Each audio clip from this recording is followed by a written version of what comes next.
D'un village à l'autre, une série d'été des archives départementales de l'Aude, Marcel Reynaud.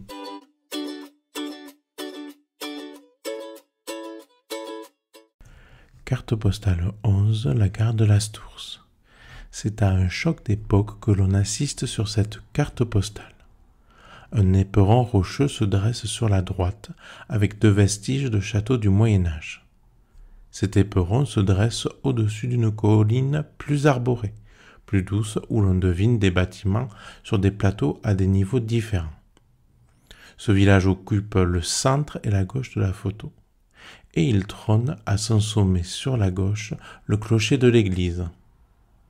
Entre l'historique du château et la tradition du village, la modernité s'invite au premier plan, au sol, avec la gare sur la gauche et surtout la locomotive à vapeur du tramway au coin droit en bas.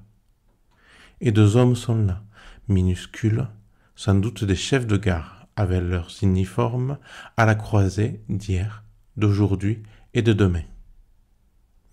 Dès les années 1880, afin d'améliorer les communications et les transports à travers le département, fut envisagée la mise en place d'un réseau d'intérêt local de tramway à vapeur. Celui-ci venait en complément des grandes lignes de chemin de fer reliant Castelnaudary à Narbonne ou Carcassonne à Perpignan. Mais cette idée ne trouva finalement sa concrétisation qu'à partir de 1896 sous l'impulsion du Conseil général. De 1901 à 1908, une quinzaine de lignes, plus ou moins longues, furent mises en service de Roquefort-des-Corbières à Bram et de Tuchan à Saint-Denis. L'une d'entre elles reliait Carcassonne à Lastours, permettant ainsi l'acheminement du matériel et des marchandises jusqu'au premier contrefort du Cabardès, tandis qu'une autre reliait Fanjeaux à Saint-Denis. À partir de là, les charrettes à bœufs ou à cheval prenaient le relais pour arriver jusqu'au village concerné.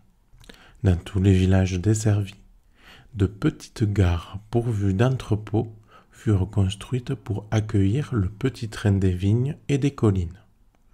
Malheureusement, dès le début, l'entreprise fut déficitaire et les années de la Grande Guerre accentuèrent encore les difficultés financières, tandis que la concurrence de la route s'accentuait.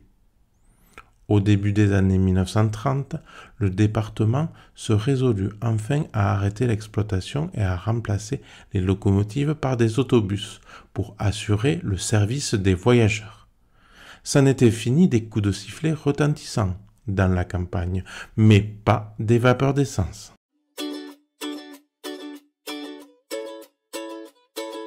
Cet été, du 30 juin au 4 août, retrouvez chaque mercredi une nouvelle carte postale sur notre site internet, sur notre chaîne YouTube et sur notre chaîne de podcast disponible sur des plateformes de diffusion telles que Anchor, Spotify, Google Podcasts ou Apple Podcasts.